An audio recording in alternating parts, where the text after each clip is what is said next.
ये देखिए, अगर हम लोग जो बात करते हैं यहाँ पर, तो ये आपका जो मेन ग्राफ है इंपीडेंस का, ध्यान दीजिएगा, ये आपका इंपीडेंस का मेन ग्राफ है। इसको ध्यान से समझेंगे तो हमको समझ में आ जाएगा कि करंट आपकी जो मैक्सिमम कैसे हो रही है एट रेजोनेंस फ्रीक्वेंसी। देखते हैं यहाँ पर, ध्यान से देखिएगा, हमारे पास 3 कंपोनेंट्स हैं। कौन कौन से हैं?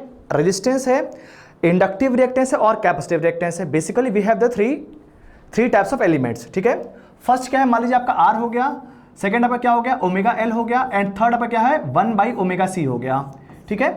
ये ग्राफ आपका जो है आर एक्सएल और एक्सी लिखा है या फिर इंपेडेंस जेड लिखा है विथ रेस्पेक्ट टू ओमेगा बना है। क्लियर है? ध्यान समझिएगा।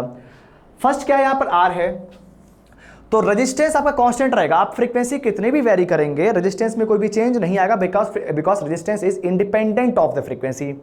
बात क्लियर है? तो यहां पर क्या हो जाएगा, रेजिस्टेंस एक कांस्टेंट वैल्यू हो जाएगी, कोई दिक्कत नहीं है। सेकंड ध्यान दीजिएगा, सेकंड हमारे पास क्या है, ओमेगा एल है। जो ओमेगा एल होता है ये आपका क्या, ओमेगा के साथ लीनियरली वेरी कर रहा है। आप यहां पर देख सकते हैं कि y is equal to M X का ग्राफ बनेगा, y is equal to M into X का ग्राफ बनेगा, because we know that here is what, here is XL. Clear है? और यहां पर क्या है, यहां पर आपका ओमेगा है। अगर आप ओमेगा को इंक्रीज करेंगे तो आपकी ये वैल्यू भी इंक्रीज करेगी, मतलब ये आपका लीनियरली ग्राफ बन रहा है, because it is directly proportional to the omega XL. तो एक्सएल का अगर मैं ग्राफ बनाऊंगा तो वो आपका एग्जैक्टली स्ट्रेट लाइन बनेगा passing through the origin, y is equal to M X. Clear है? थर्ड ध्यान दीजिएगा, यहां पर क्या 1/ωc है, ठीक है। 1/ωc का मतलब क्या है, ये आपका जो कैसे बनेगा, ये आपका बनेगा हाइपरबोला की तरह, बिकॉज यहां पर आप देख सकते हैं कि y is equal to 1/x क्या होता है, ये आपका हाइपरबोला बनता है, ठीक है। तो अगर मैं इसका ग्राफ बनाऊंगा तो इसका ग्राफ आपका जो हाइपरबोलिक बनेगा, ठीक है ना। ये देखिएगा हाइपरबोलिक बन रहा है, ये आपका हाइपरबोला बन गया, ठीक है, ये आपका हाइपरबोला बन गया। अच्छा, ये आपका यहां से स्टार्ट हुआ, नेगेटिव से स्टार्ट हुआ, बेसिकली आपकी ये जो वैल्यू आएगी वो नेगेटिव आएगी, बिकॉज ऑफ व्हाट, अगर मैं बात करूंगा यहां पर जो है ओमेगा सी की जो वैल्यू होगी that will be starting from the negative, minus infinity से स्टार्ट हुआ। क्यों? देखिएगा, इंडक्टिव रिएक्टेंस जब मैं बना रहा हूं तो उसको मैं क्या बोल रहा हूं, जे टाइम्स ऑफ ओमेगा एल होता है, तो यहां पर प्लस जे आ रहा है, तो इसका मतलब ये ऊपर जाएगा। जब मैं कैपेसिटिव रिएक्टेंस की बात करूंगा तो क्या आएगा, -j/ωc, ठीक है, या फिर -jxc, मतलब वो आपका क्या आएगा, नेगेटिव आएगा। तो नेगेटिव से हम लोग स्टार्ट कर रहे हैं, ठीक है, बात क्लियर है। और वैसे भी आप समझ सकते हैं, क्योंकि मेरे पास जब मैं इंपीडेंस के बारे में बात करूंगा तो इंपीडेंस में आपको जो है 3 एलिमेंट्स है, r plus j times of omega L minus of j times of xc। तो वो जो एक्सी वाली वैल्यू होगी आपकी जो है नेगेटिव से स्टार्ट होगी, इसीलिए इसको मैंने जो है नेगेटिव से स्टार्ट किया है। ओमेगा इज इक्वल टू 0 पे क्या होगा, इसकी वैल्यू इनफाइनाइट होगी, इसीलिए यहां पर इसकी जो वैल्यू हो रही है वो इनफाइनाइट टेंड कर रही है। जब मैं ओमेगा की कुछ जो वैल्यू रखूंगा, पॉजिटिव में कुछ भी मतलब वैल्यू रखूंगा 1 2 3 4, तो उसकी वैल्यू जो है डिक्रीज करना स्टार्ट करेगी। जब वो डिक्रीज करेगी तो मतलब वो इधर जो है टेंड कर रही होगी। बात क्लियर है? एकदम सही है। अब यहां पर तीनों ग्राफ को 1 2 एंड 3 तीनों ग्राफ को हम आपस में मर्ज करेंगे, ठीक है ना। उसके बाद हम लोग यहां पर जो है बनाएंगे इंपीडेंस का ग्राफ, ठीक है। उसके पहले एक टर्म और देख लेते हैं, ध्यान समझिएगा, x है। x is what, x is equal to, आप यहां पर देख सकते हैं x इज इक्वल टू क्या होगा, xl माइनस ऑफ xc, या फिर j times of omega L minus of j times of j/ωc। Clear है? ये आपका टोटल जो रिएक्टेंस के बारे में बात की जा रही है। तो अगर मैं इसमें से इसको सब्ट्रैक्ट कर दूं, एक्सएल माइनस ऑफ एक्सी कर दूं, तो ध्यान दीजिएगा, फर्स्ट पॉइंट क्या है, 0 माइनस ऑफ इन्फिनिटी, कितना जाएगा, -इन्फिनिटी जाएगा। क्लियर है? इसके बाद पॉजिटिव में से यहां पर कुछ जो है सब्ट्रैक्ट करेंगे, बट नेगेटिव इज मोर, तो +1 -8 कितना आ जाएगा, -7 आ जाएगा। तो भी आपकी जो वैल्यू आएगी वो आपकी नेगेटिव आएगी। धीरे धीरे इसकी वैल्यू इंक्रीज करेगी और इसकी वैल्यू ऊपर के साइड इंक्रीज कर रही है, मतलब डिक्रीज कर रही है। एक पॉइंट ऐसा आएगा जहां पर XL is equal to XC हो जाएगा, जैसे आपका XL is equal to XC आएगा वहां पर X की वैल्यू क्या हो जाएगी, 0 हो जाएगी। तो यहां पर देखिएगा ये आपका X का ग्राफ बन रहा है। पहले ये आपका जो है इंक्रीज कर रहा है, कहां तक जाएगा, मैक्सिमम जो है 0 तक जाएगा। यहां पर जाएगा तो क्या हो जाएगा, 0 वैल्यू हो जाएगी, because at this point that is called as the resonant frequency point. x is equal to क्या आ गया है, x is equal to xc आ गया है, sorry XL is equal to xc आ गया है। अगर XL is equal to XC आ गया, मतलब ये आपका omega naught frequency that is called as a resonant frequency. यहां पर ही आपकी जो है करंट की वैल्यू मैक्सिमम होती है और इसी वाले पॉइंट पे आपकी इंपीडेंस की वैल्यू मिनिमम होती है, ठीक है। आगे बढ़ेंगे तो आगे ये आपका डोमिनेट कर जाएगा, ये आपका कम हो जाएगा, because positive is more and negative is less. +8 -1 +7 आएगा। तो यहां से आपकी जो वैल्यू जो है पॉजिटिव की तरफ टेंड करना स्टार्ट कर देगी। अब यहां पर ध्यान दीजिएगा, ये वाले केस में जब आपका ये वाला एरिया था, इस वाले एरिया में कौन डोमिनेट कर रहा था? इस वाले एरिया में आपका कैपेसिटिव रिएक्टेंस आपका जो डोमिनेट कर रहा था, और इस वाले एरिया में आपका इंडक्टिव रिएक्टेंस डोमिनेट कर रहा है। बहुत ध्यान से समझिएगा इसको, इस वाले एरिया में आपका कैपेसिटिव रिएक्टेंस डोमिनेट कर रहा है और इस वाले एरिया में आपका जो इंडक्टिव रिएक्टेंस डोमिनेट कर रहा है। इसका मतलब ध्यान समझिएगा, इसका मतलब क्या है? Below the resonant frequency, below the resonant frequency, resonant frequency से पहले कौन डोमिनेट कर रहा है? आपका जो एक्सी डोमिनेट कर रहा है। या फिर आप ऐसे भी देख सकते हैं कि फ्रीक्वेंसी अगर कम होगी, मेरे पास दो टर्म है, ओमेगा एल है -1/ωc मैंने लिख दिया, ठीक है, जे को कॉमन कर लिया। अगर फ्रीक्वेंसी कम है तो ये आपका कम हो जाएगा और फ्रीक्वेंसी कम है तो ये आपका कम हो जाएगा। अगर ये कम होगा तो ये जो टोटल फैक्टर की वैल्यू ज़्यादा हो जाएगी, लेकिन इसकी क्या आ रही है? कम आ रही है। इसका मतलब क्या, जब फ्रीक्वेंसी कम होगा तो यहाँ पर कैपेसिटिव रिएक्टेंस की वैल्यू जो है ज़्यादा होगी और इंडक्टिव रिएक्टेंस की वैल्यू कम होगी। फ्रीक्वेंसी कम होगा तो कैपेसिटिव रिएक्टेंस की वैल्यू ज़्यादा होगी, because omega is in the denominator. तो यहाँ पर क्या होगा? इन case of the capacitive reactance आपका जो है XC की वैल्यू ज्यादा होगी और XL की वैल्यू कम होगी। It means that before resonant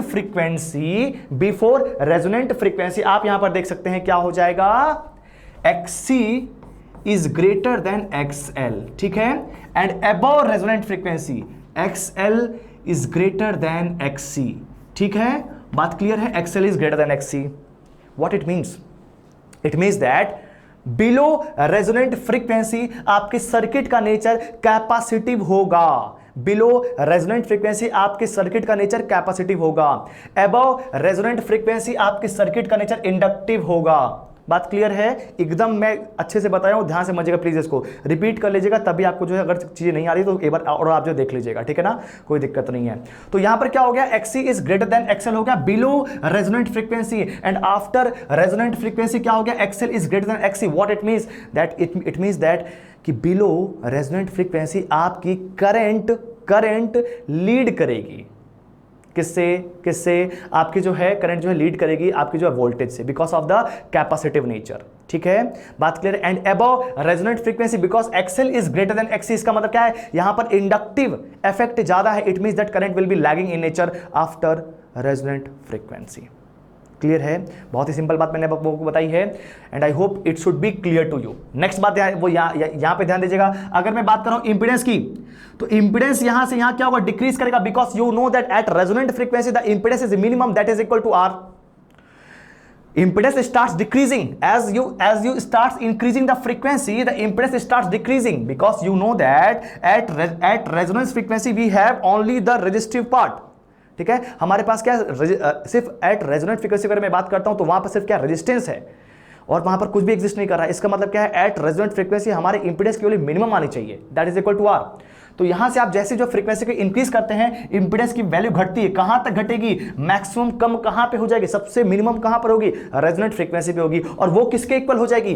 R के इक्वल हो जाएगी। सर बात क्लियर है? सही है।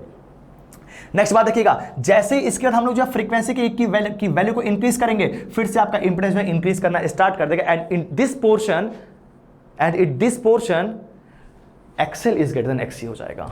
It means that inductive reactance will be greater than the capacitive reactance. बहुत ही अच्छे से मैंने बताया, ध्यान समझिएगा, गलती नहीं करने का इसको, ठीक है ना। तो यहां से आपको काफी चीजें क्लियर हो गई। इस ये वाले ग्राफ से अगर ये ग्राफ क्लियर हो गया तो आगे भी कोई दिक्कत नहीं आने वाली है, ठीक है। अच्छा, अब यहां पर देखिएगा, मैं यहाँ पर जो है बना रहा हूँ, इस चीज़ को ध्यान से सुनिएगा, इसे हटा देता हूँ, ये हट गया, ये हट गया, ये हट गया, और ये हट गया, ये भी हट गया, ये भी, ठीक है। अब यहाँ पर देखिएगा, मैं यहाँ पर बात कर रहा हूँ वोल्टेज की, तो वोल्टेज अक्रॉस द इंडक्टर क्या होगा? VL is equal to J into I into XL। Why I am taking J? Because we know that inductive reactance is denoted by J times of XL, J omega L। Clear है? बहुत सही है। What is VC? VC is equal to minus J times of I into XC। XC is equal to what? 1/ωc। Clear है? कोई दिक्कत नहीं है, सही है। VL की जगह है VL is equal to J times of omega L into I. Current at resonant frequency अगर मैं बात करूं, ध्यान से, करंट एट रेजोनेंट फ्रीक्वेंसी अगर मैं बात करूं तो क्या हो जाएगा, V by R. Resonant frequency पे आपकी करंट कितनी आएगी, V बाई आर आएगी, बिकॉज एट रेजोनेंस आपको पता है सिर्फ आपके पास रेजिस्टेंस एग्जिस्ट करेगा, and in that case V is equal to I into R, I will be equal to V by R. ठीक है, ध्यान समझिएगा। तो क्या हो गया, मैंने I को रिप्लेस कर दिया V बाई आर से, ठीक है, और मैंने यहां पर रिप्लेस कर दिया माइनस जे, आई की जगह मैंने लिख दिया V by R times of XC। ठीक है, किसी को दिक्कत नहीं होगा। अच्छा, यहां पर देखिएगा फिर से मैं जो है VL को लेके आ रहा हूं, तो VL इज इक्वल टू मैं लिख सकता हूं, ध्यान दीजिएगा, J times of V into omega L divide by R. ठीक है, इसको मैं फिर से यहां पर लेके आ रहा हूं, तो VC इज इक्वल टू कितना आ गया, minus of J into XC is equal to 1 by omega C, तो 1 by omega R C into V। ठीक है, बात क्लियर है।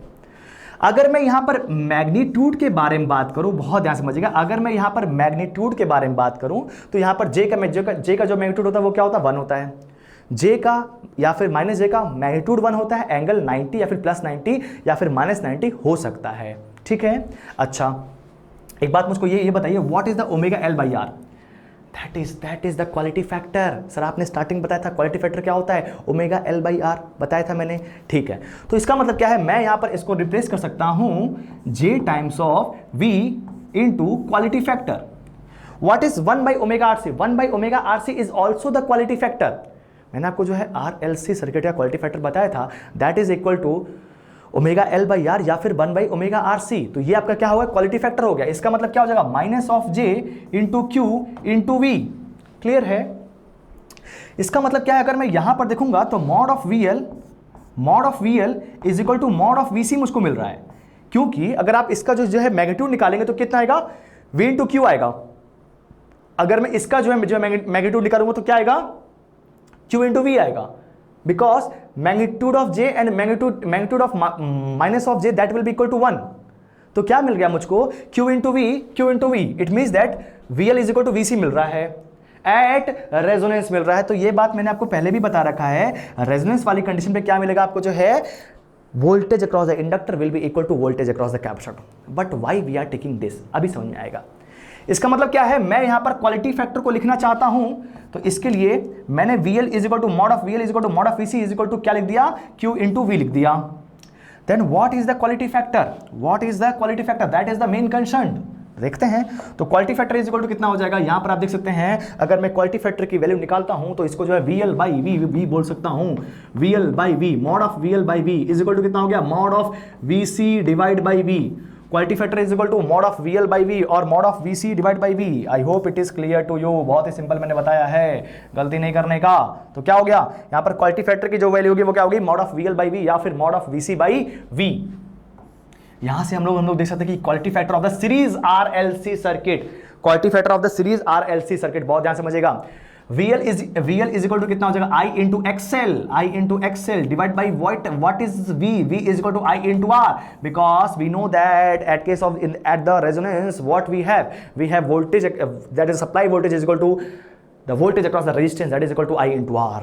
क्लियर है, बिल्कुल क्लियर है। इसका मतलब यहां पर लिख सकता हूं I into XC divide by R, I into R। तो यहां से I कैंसिल आउट हो, कितना आ गया, ओमेगा L बाई R, या यहां पर कितना आ गया, 1 बाई ओमेगा आर सी। ठीक है, बात क्लियर है, दिक्कत नहीं होनी चाहिए बिल्कुल भी। अच्छा, ये तो आपके हम जो किसके बारे में बात कर रहे हैं, रेजोनेंट वाली कंडीशन के बारे में बात कर रहे हैं। अच्छा, एट रेजोनेंस मैं यहां पर ओमेगा नॉट को रिप्लेस कर सकता हूं, कितने से, omega naught is equal to 1 by under root of L into C.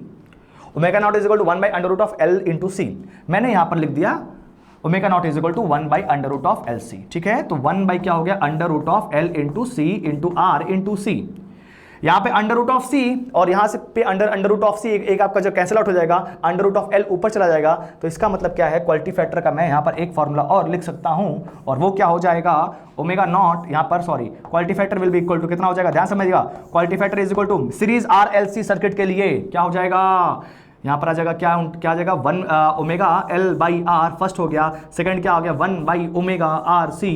Clear है, और third 1 by R under root of यहां पर L ऊपर जाएगा under root of L divide by C। ध्यान दीजिएगा, 3 फॉर्मूले हैं, बहुत ज्यादा इंपॉर्टेंट है, क्योंकि बहुत बार एग्जाम में आपका इस वाले फॉर्मूले पूछता है कि अगर मान लीजिए हम जो quality factor of the series RLC circuit के बारे में बात करते हैं और वहां पर रेजिस्टेंस, कैपेसिटेंस और इंडक्टेंस को अगर मैंने ट्वाइस कर दिया है, then what is the effect of the quality factor.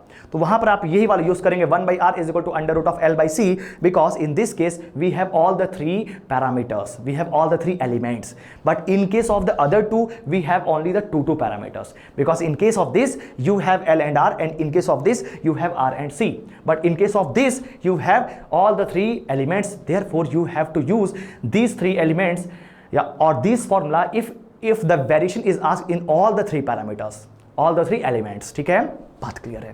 तो इसका मतलब quality factor is equal to आपको जो है मिल गया ओमेगा, यहां पर omega L by R is equal to 1 by omega R C is equal to 1 by R under root of L by C for the series RLC circuit. अगर यहां पर डिसिपेशन फैक्टर पूछेगा तो आप क्या करेंगे, 1 by क्वालिटी फैक्टर। मतलब क्या है, अगर सीरीज RLC सर्किट का आपको डेसिपेशन फैक्टर पूछता तो क्या हो जाएगा, R by ओमेगा L हो जाएगा। सर फर्स्ट बात बिल्कुल सही बात है। यहां पर क्या जाएगा, ओमेगा RC आ जाएगा, बिल्कुल अच्छी बात है। What is this, R under root of C divide by L, this is what, this is the dissipation factor.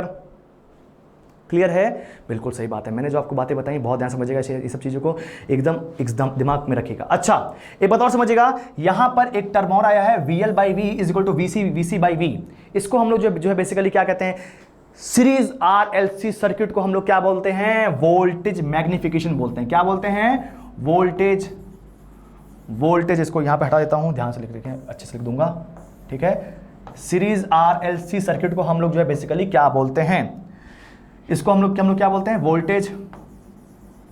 Voltage magnification. ठीक है, वोल्टेज मैग्निफिकेशन। ठीक है, क्योंकि यहां पर हम लोग जो देख सकते हैं VL by V और VC by V मिल रहा है। मतलब कि आपका जो वोल्टेज को एम्पलीफाइड कितना हो रहा है या मैग्नीफाइड कितना हो रहा है, उसके रेशियो को हम लोग यहां पर जो है डिफाइन करते हैं। Therefore series RLC circuit is also called as the voltage magnification. बहुत ध्यान समझिएगा इस चीज को, VL by V, VC by V। ठीक है, बात क्लियर है। अच्छा, एक बात बताइए, मैंने यहाँ पर जो फेजर जो है बनाया नहीं है, बट यहाँ पर फेजर एक बार जो बना दूंगा तो आपके लिए वो भी जो है क्लियर हो जाएगा, कोई दिक्कत नहीं है। इसको सबको हटा देता हूँ मैं, ठीक है। यहाँ पर देखिएगा, ठीक है, यहाँ पे देखिए, अगर मान लीजिए हम जो है बात करते हैं यहाँ पर सीरीज है, तो सीरीज में हम लोग जो किसको रेफरेंस मानते हैं, हमेशा जो है I को रेफरेंस मानते हैं। तो मैंने यहाँ पर जो करंट को रेफरेंस मान लिया, ठीक है, ये आपका I हो गया। अच्छा, वोल्टेज अक्रॉस द रेजिस्टेंस क्या होगा, VR होगा और इसी के फेस में होगा। वोल्टेज अक्रॉस द इंडक्टर क्या होगा, करंट से लीड करेगा, क्योंकि इंडक्टर में आपकी जो है करंट जो है लैग करती है। तो ये क्या हो गया, this is the VL। What is VC, VC आपको जो यहां पर मिल जाएगा, this is called as the VC, जो आपकी वोल्टेज जो है लैग करती है in case of the capacitor. यहां पर क्या हो जाएगा, VL is equal to VC मिल जाएगा, VL is equal to VC मिल जाएगा। It means that at resonance आपको जो फेजर मिलेगा वो सिर्फ ये मिलेगा, I मिलेगा, और यहां पर VR मिलेगा। VR will be equal to V हो जाएगा, that is the supply voltage. बात क्लियर है, इसीलिए मैंने यहां पर क्या बोला है, आपको जो है पावर फैक्टर एंगल आपको जो 0 मिलेगा या फिर power factor will be equal to 1 हो जाएगा। क्लियर है, बहुत अच्छे से मैंने बताया, तो प्लीज इस बात को बहुत ही ध्यान से रखिएगा। नेक्स्ट देखता हूं मैं यहां पर नेक्स्ट क्या है, मेरे पास बैंडविड्थ है, ठीक है। अच्छा, ये भी एक जो है डायग्राम देख लीजिए। यहां पर क्या है, आपके पास सर्किट करंट है और ये आपकी जो है रेजोनेंस वाली कंडीशन के बारे में बात कर रहे हैं। ये आपकी रेजोनेटिंग फ्रीक्वेंसी है। रेजोनेटिंग फ्रीक्वेंसी आपको जो है पता है, बहुत ध्यान समझिएगा, रेजोनेटिंग फ्रीक्वेंसी आपको जो पता है क्या होगा कि वहां पर करंट की वैल्यू मैक्सिमम होगी, that will be equal to V by R। The current is maximum will be equal to V by R, but at different frequencies because of the presence of the impedance current की value कम होगी अलग अलग frequencies पे। लेकिन एक बात मुझको ये बताइए, अगर मैं फ्रीक्वेंसी की वैल्यू रेजोनेंट फ्रीक्वेंसी से कम जो है बात करता हूं, तो वहां पर मैंने आपको बताया था कि वहां पर कैपेसिटिव इफेक्ट ज्यादा होगा। तो इसीलिए यहां पर क्या लिखा है, I is equal to V by ZC। मतलब ZC का मतलब यहां पर सिर्फ ये है कि यहां पर कैपेसिटिव इफेक्ट ज्यादा होगा, और यहां पर क्या आएगा, V by ZL। मतलब क्या है, बेसिकली यहां पर इंडक्टिव इफेक्ट ज्यादा होगा। यहां पर इस चीज से जो आप जो है कंफ्यूज मत होइएगा, यहां पर पूरा इंपेडेंस एग्जिस्ट करेगा, ठीक है। Z इज इक्वल टू क्या होगा, R plus J omega L minus of 1 by J omega C। But here is what, यहां पर आपका जो है क्या होगा, कैपेसिटिव इफेक्ट ज्यादा होगा, और यहां पर क्या होगा, आपका इंडक्टिव इफेक्ट ज्यादा होगा। यहां पर करंट आपकी जो है लीडिंग नेचर की होगी, और यहां पर करंट आपकी जो है लैगिंग नेचर की होगी। क्लियर है, बहुत ध्यान समझिएगा। But at the resonating frequency क्या होगा, आपकी जो करंट होगी आपकी जो मैक्सिमम होगी। बात क्लियर है, सही है। इसके बाद देखिएगा, अगर हम लोग यहाँ पर बात करते हैं तो यहाँ पर देखिएगा, मैंने यहाँ पर जो फ्रीक्वेंसी को with terms of the current यहाँ पर जो ड्रॉ किया है, एट रेजोनेटिंग फ्रीक्वेंसी क्या हो रही है, आपकी करंट जो है मैक्सिमम आ रही है, ठीक है, क्लियर है। और बाकी फ्रीक्वेंसीज पे आपकी करंट जो है मिनिमम आएगी। अगर मैं इंपीडेंस के बारे में बात करूं तो एट रेजोनेटिंग फ्रीक्वेंसी आपकी इंपीडेंस जो है मिनिमम आएगी, that will be equal to V by R, और बाकी जगह इंपीडेंस आपका जो है ज्यादा आएगा with respect to the resonating frequency. बात क्लियर है। यहां पर हम जो दो फ्रीक्वेंसीज और लेते हैं, F1 एंड F2। इसको बेसिकली क्या बोलते हैं, हाफ पावर फ्रीक्वेंसी बोलते हैं। अभी मैं उसकी थोड़ी देर की बात बताऊंगा, ठीक है, टेंशन लेने की बात नहीं है। यहां पर बेसिकली हम लोग जो बैंडविड्थ के बारे में बात करते हैं, ध्यान से समझिएगा। यहां पर हम जो बात करते हैं बैंडविड्थ के बारे में, बैंडविड्थ क्या होता है ध्यान से समझिएगा।